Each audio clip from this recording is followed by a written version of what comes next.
All right, so today we're diving deep into mercy in the Quran. Oh, this is a good one. It is, right? And specifically, we're looking at the different meanings and nuances of words Okay. that are derived from the Arabic root raha. I like it. You guys requested this one, so Yeah. we're going to deliver. And luckily, we have a great guide for this little journey. Okay. Firas Al Moneer and his book, The Miracle of Drawing Mercy. Oh, I love that book. So are you ready to unlock some of these linguistic secrets? Absolutely. Let's see how they kind of paint a deeper picture of this whole concept of divine mercy. I think what you'll find is it's not just about definitions. Okay. You know, Al Moneer connects these linguistic threads to bigger ideas about faith and action. Okay. Even like the laws of the universe. Oh, wow. Yeah. So I'm curious, when you first read The Miracle of Drawing Mercy, what struck you as the most mind-blowing thing? Honestly, it was Al Moneer's analysis of how certain words are spelled in the Quran. Okay. He argues that there's a deliberate, Like a deeper meaning. deeper meaning behind it. Okay. Take, for example, the word Ahmat, Okay. spelled with a stretched T at the end. Oh, interesting. Instead of the typical Okay. You see that a lot in the Quran. Gotcha. And he's suggesting that it points to a unique Quranic language. It's like a code within Arabic. Almost like a code, yeah, within Arabic. That's fascinating. He actually uses this to argue for the divine origin of the Quran. Okay. That it's not just a human creation. Oh, wow. It's like finding a hidden signature within the text itself. Okay, so how does this then Quranic language kind of change our understanding of the word mercy? Well, Al Moneer breaks down mercy into distinct categories based on the spelling. Uh-huh. This is where it gets fascinating. Okay. The first category is rahma, without that stretched T. Okay. He calls it a negative exception. Negative exception. What's a negative exception? Think of it as being saved from hardship, Okay. but you don't even realize where that help came from. Oh. Divine intervention, if you will. So like those stories where people miraculously escape a dangerous situation or something. Precisely. Okay. Al Moneer argues that's God's mercy acting in a subtle way, protecting us from harm. Interesting. But then there's rahmat, with the stretched T, Okay. and this is a positive exception. Positive exception, meaning it's not just avoiding something bad, but it's like Yeah. extra blessings or gifts. Exactly. It's going above and beyond removing hardship. Gotcha. And even within Rahmat, Al Moneer makes another distinction, Okay. which I found incredibly insightful. Okay, let me guess. Yeah. It's like those little tiny differences in the phrasing in the Quran. Yes. But they pack a huge meaning, right? Right. He differentiates between Rahmatullah and Rahmat Rabbuk. Interesting. Rahmatullah is God's general kindness, impact everyone. Okay. But Rahmat Rabbuk is your Lord's very specific kindness to you. Oh, wow. It's about that individual relationship. This level of detail is making me see the Quran in a whole new light. Yeah. Like every word is so carefully chosen to convey a very specific meaning. And it's beautiful, too, because it connects to another point he makes, which is the significance of God's names, Okay. particularly Ar-Rahman and Ar-Rahim. Okay, remind me, how do those names fit into this whole concept of mercy? Oh, Rahman. But then there's Ar-Rahim, The especially merciful. the especially merciful. This one focuses on stability and continuity. So it's not just about the giving, but it's about making sure that it has a lasting Yes. impact. It's the difference between, like, a one-time gift Okay, and a constant source of support. got you. So a Rahman kind of starts it off, Yes. and a Rahim makes sure it lasts. Exactly. I'm telling you.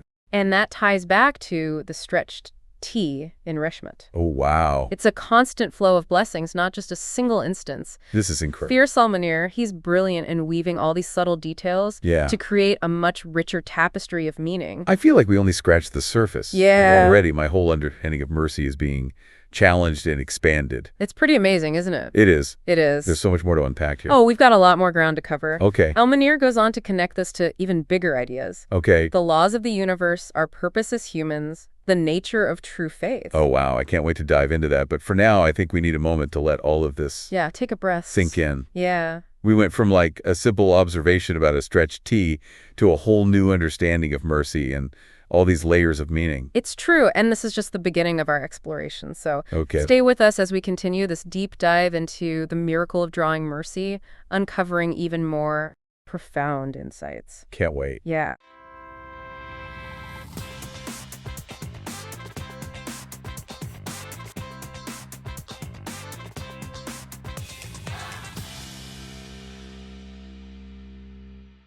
Welcome back to our deep dive into mercy as we continue exploring with Firas Al Moneer's book, The Miracle of Drawing Mercy. I feel like my mind has already been blown a couple of times. Just wait, there's more. Yeah. I'm excited. Gonna get even better. Okay, so last time we were talking about these like subtle linguistic details, different categories of mercy. Right. That special Quranic language Al Moneer talks about. Right. How does he bridge that to like the laws of the universe? Okay, so it's all about recognizing that God's mercy isn't just some abstract concept. Okay. It's literally woven into the fabric of reality. Okay. Al Moneer, he makes this amazing connection to the phrase "istawa ala al-arsh." Okay.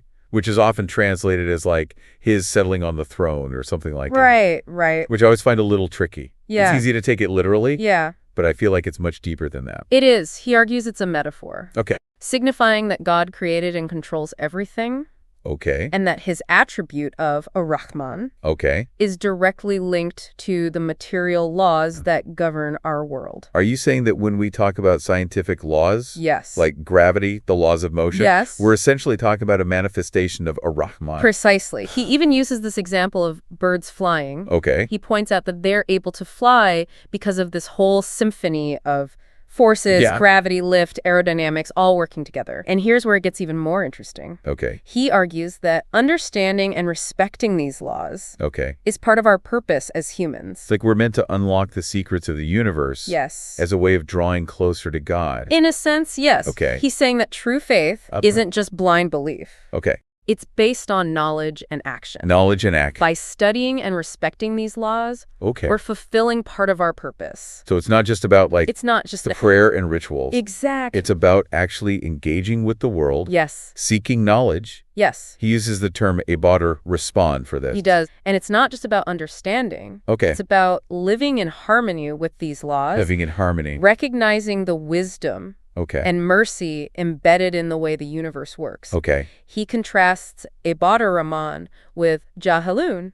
Jahilun meaning like those who are ignorant. Ignorant. And he argues that ignorance, that lack of understanding, ultimately leads to hardship. Hardship and failure. And failure. Okay, so how do we balance this idea of accepting God's laws with the concept of prayer?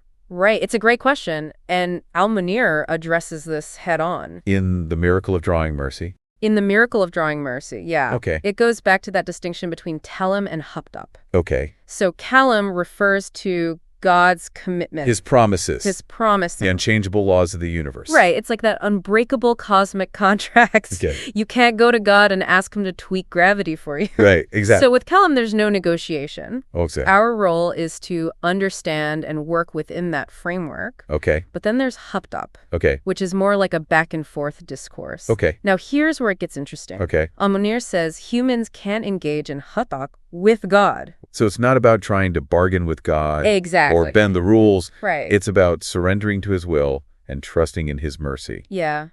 Even if we don't fully understand it. It really shifts the way we think about prayer, doesn't it? It does. It does. It's not about manipulating God or forcing him to do things our way. Yeah. It's about aligning ourselves with his will. It's about recognizing his infinite wisdom. It's woken into the fabric of existence. It is. The laws of physics to our relationship with God. It is. And that leads us to another crucial aspect of his exploration of mercy, forgiveness. Okay. He unpacks it beautifully. In The Miracle of Drawing Mercy. The Miracle of Drawing Mercy, yeah. He focuses on this distinction between makfiro and rufford.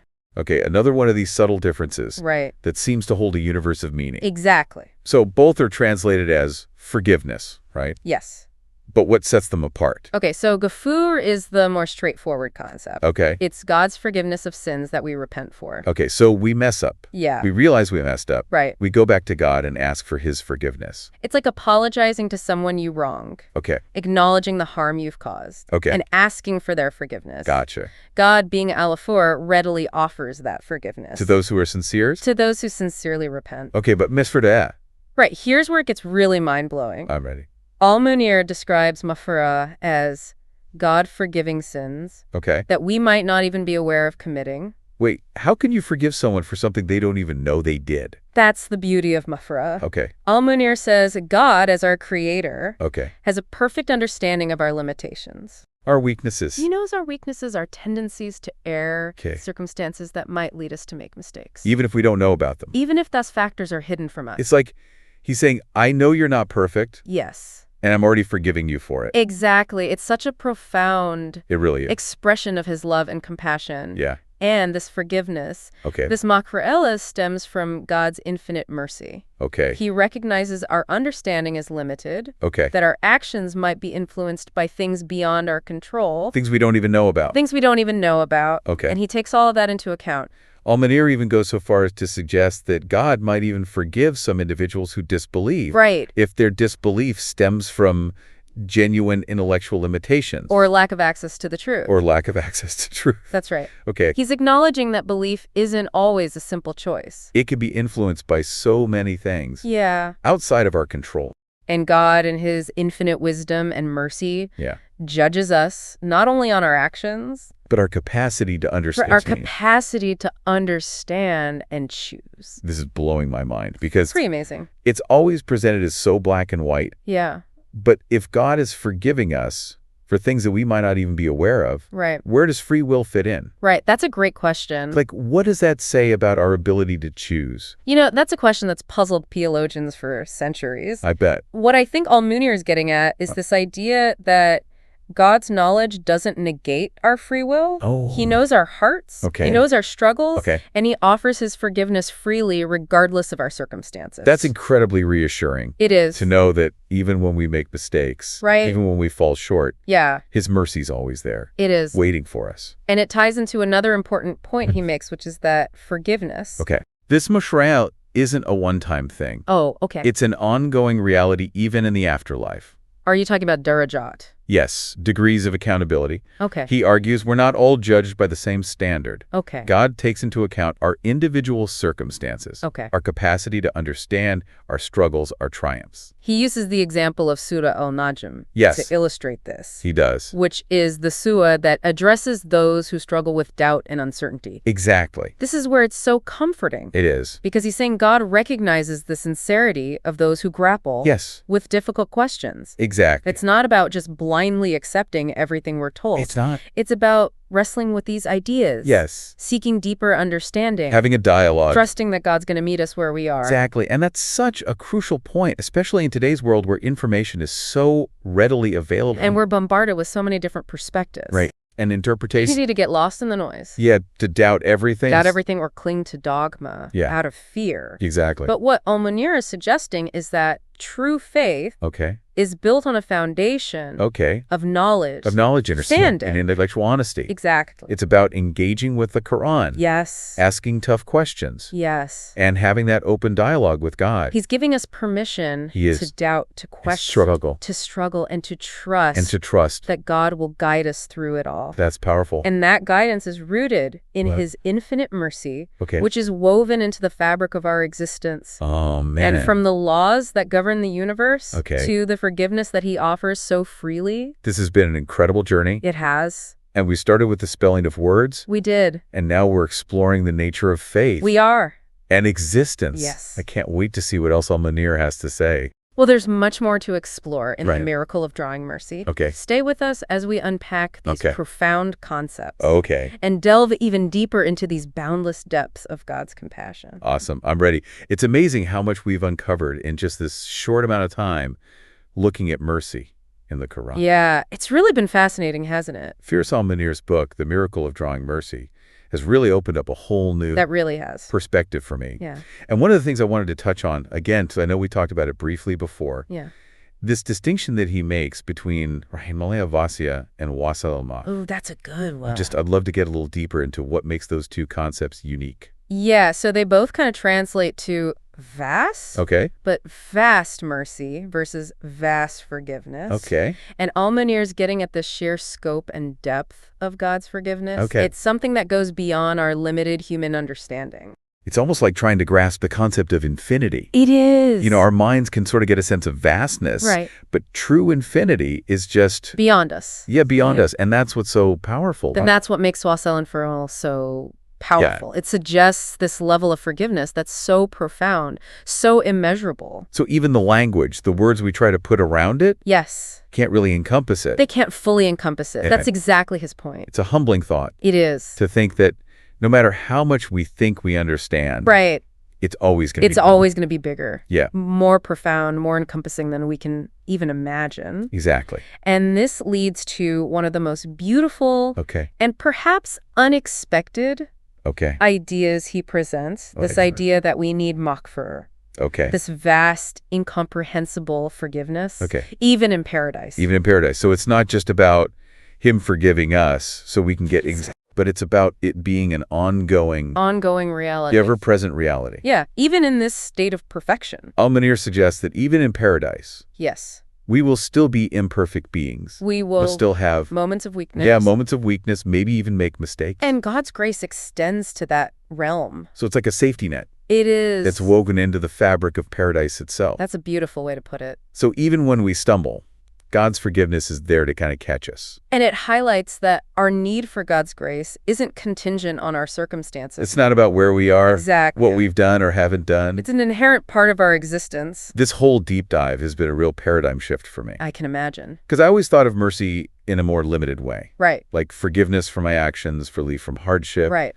But Al Moneer's talking about something so much greater. Greater. It's incredible. Yeah, it touches every aspect of our lives. Yeah. How we understand the physical world, our relationship with God, our eternal destiny even. And it all goes back to the Quran. It does. Like the subtle nuances in the language. The deeper meanings embedded in the text. It really is incredible how much depth and wisdom we can uncover when we approach it. It is.